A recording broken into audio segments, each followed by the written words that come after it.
Hi friends అందరికీ ఈరోజు మనం ముచ్చట్ల మల్లికార్జున స్వామి టెంపుల్కి అయితే వచ్చామన్నమాట. ఒకసారి లొకేషన్ చూడండి. ముచ్చట్ల మల్లికార్జున స్వామి అనే పేరు ఎలా వచ్చిందంటే ముక్కోటి దేవతలు ఇక్కడికి వచ్చి ముచ్చట్లు పెడతారంట. అందువల్ల ముచ్చట్లు అని పేరు వచ్చింది. ఇక్కడ ఉన్నది శివుడు కాబట్టి శివుని పేరు మల్లికార్జున అని పెట్టారు. ముచ్చట్ల మల్లికార్జున స్వామి అని పేరు వచ్చిందనమాట.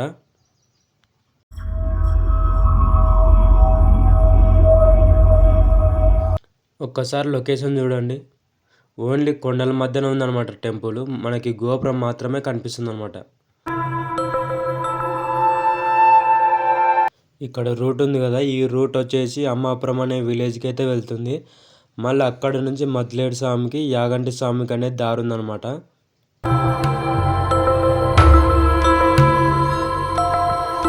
చూసారుగా, 2 కొండల మధ్యన ఉందన్నమాట. దేవాలయం తగ్గులో ఉందన్నమాట.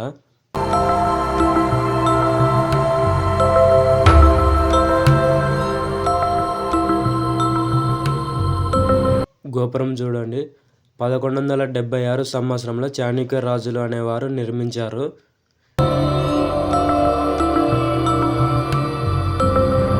గుడి పక్కనే కోనేరు ఉందన్నమాట. ఇప్పుడు కోనేరు అయితే చూపిస్తాను. అక్కడ మనకి ఓన్లీ కుంట మాదిరి ఉంటుంది అన్నమాట.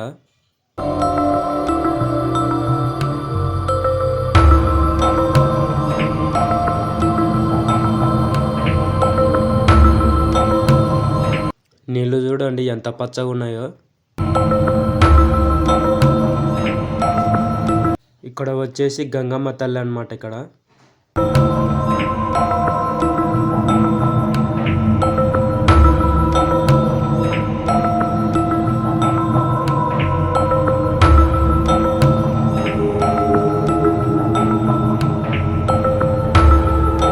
ఇక్కడ చూడండి నీళ్ళు ఎంత పచ్చగా ఉన్నాయో. ఇక్కడ నుంచి యాగంటి క్షేత్రానికి అయితే నీళ్ళు వెళ్తాయి. మామూలు ఇప్పుడు కానీ చిన్న దార మాదిరి వెళ్తూనే ఉంటాయి అన్నమాట కంటిన్యూగా.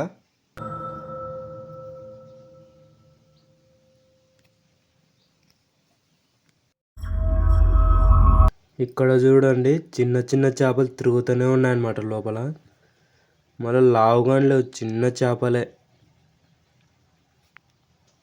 ఈ నీళ్ళు ఎక్కడికి వెళ్తున్నాయి ఏం కథ అనేది తెలుసుకోవడానికి దీనిలో పసుపు కుంకుమ అనేది వేశారనమాట. ఆ పసుపు కుంకుమ వచ్చేసి యాగంటి స్వామి కోనేరులో అయితే తేలినాయి. యాగంటి స్వామి కోనేరు కానీ ఇప్పుడు చూపిస్తాను మీకు. ఈ కోనేరులో అయితే తేలినాయి అనమాట పసుపు కుంకుమ. ఇక్కడ నీళ్ళు వాడుతున్నాయి కదా ఈ లాస్ట్లో. ఎప్పటికీ వస్తూనే ఉంటాయి అనమాట, ఎండల కాలం వానల కాలం అనకుండా.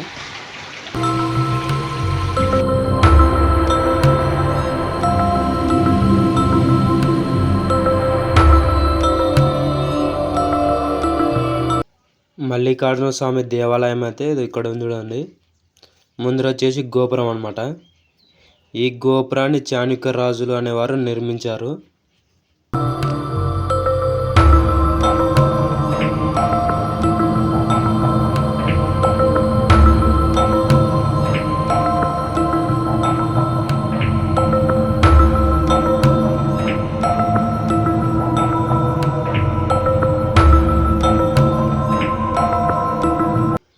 ఒక్కసారి ఈ గోపురాన్ని చూడండి. గోపురం చుట్టూ మొత్తం విగ్రహాలు అనమాట. కొన్ని విగ్రహాలకైతే తలలు కానీ లేవు.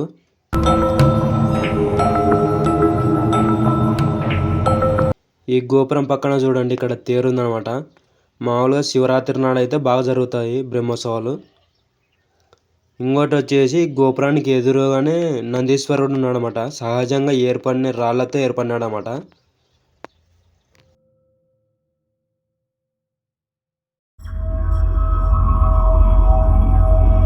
గుడి బయట నుంచి చూడండి మొత్తం.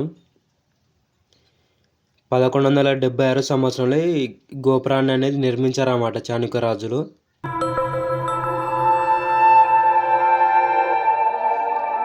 ఎన్ని విగ్రహాలు ఉన్నాయంటే అన్ని విగ్రహాలు ఉన్నాయన్నమాట చుట్టూ. మళ్ళీ 5 ఫ్లోర్లు నిర్మించారన్నమాట.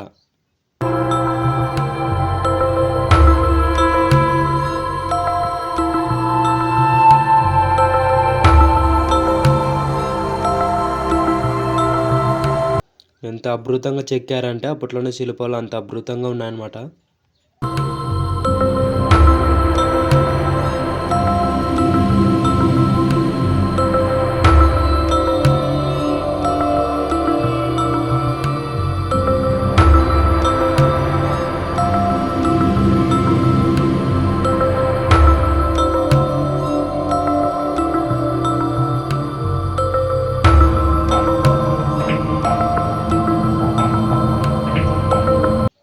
గుడి అయితే మూసేసినారన్నమాట, ఈరోజు క్లోజ్ చేసేసినారు.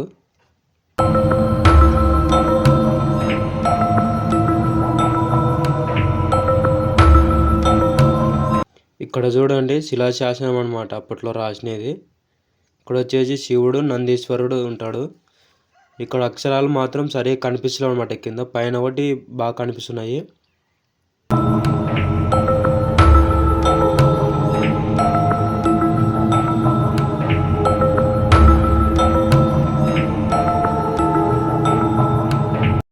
ఇక్కడ శివుడు, ఇక్కడ నంది, ఇక్కడ చంద్రుడు, ఇక్కడ సూర్యుడు అనమాట పైన ఉండేది.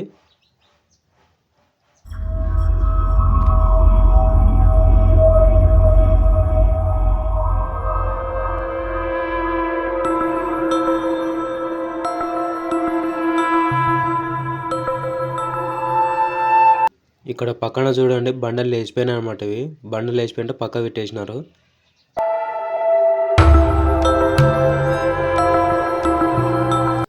అక్కడ కానీ ఒక శిలాశాసనం ఉందన్నమాట, అప్పట్లో దొరికినది.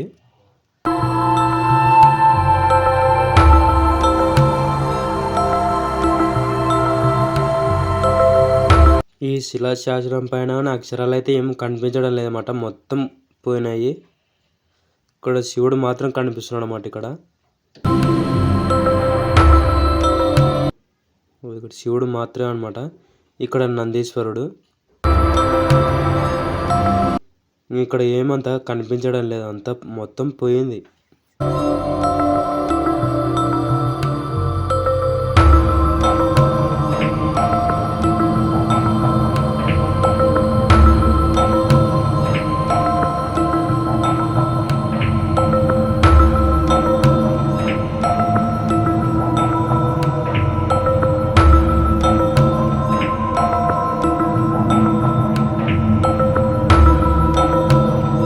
ఇక్కడ గర్భగుడి అయితే చూడండి, ఓన్లీ 3 బండలు అన్నమాట. అంటే 6 బండల మీద ఎంత అద్భుతంగా చెక్కినారంటే స్తంభాల మాత్రం అంత బాగా చెక్కినారు.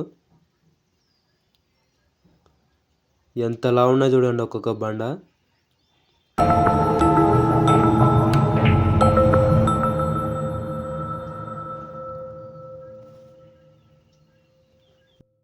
గర్భగుడి అనమాట ఇది లోపల. ఇక్కడ ముక్కోటి దేవతలు వస్తున్నారని ఇప్పుడు కానీ అంటారు కదా. ఇక్కడ రాత్రి కానీ ఇక్కడ పడుకుంటే మనకి శబ్దాలు అనేది వినిపిస్తాయంట. పక్షుల శబ్దాలు, కోతుల శబ్దాలు, నెమలి శబ్దాలు అదేవిధంగా వినిపిస్తాయంట. రాత్రిపూట్ల 12, 1 గంట ఆ టైంలో వినిపిస్తాయంట మనకైతే. ఈ గుడిలో ఉన్న శివలింగాన్ని అగస్త్య మహర్షి ప్రతిష్ఠించారనమాట.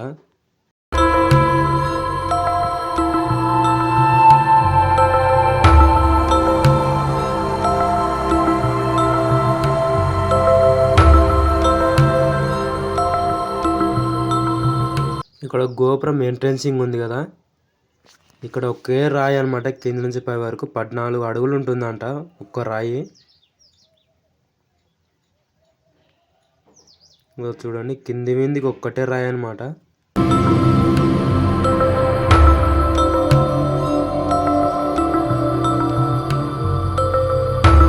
పద్నాలుగు ఫీట్లు ఉంటుందంట మొత్తం.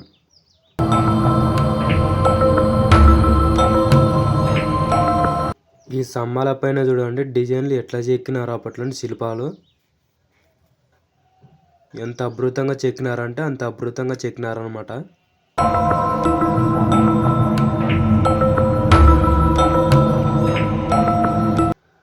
ఈ తలగానే అదే విధంగానే ఉన్నాయి.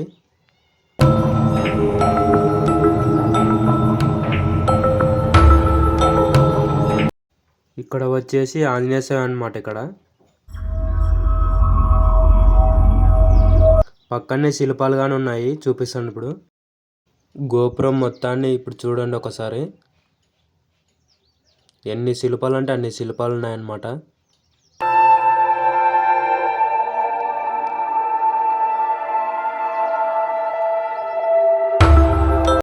లోపల చూడండి ఇప్పుడు లోపల స్తంభాలు ఎలా ఉంటాయో.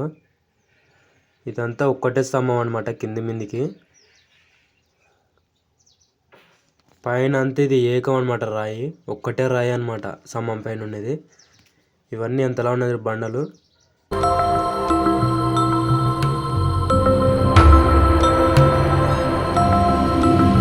ఇది బయటికి ఎంట్రెన్సింగ్ అనమాట. పైన చూడండి అంతా బండలతో ఎలా నిర్మించినారు అప్పట్లోనే. ఇప్పుడు కానీ చెక్కు చెదరలేదనమాట లోపలైతే.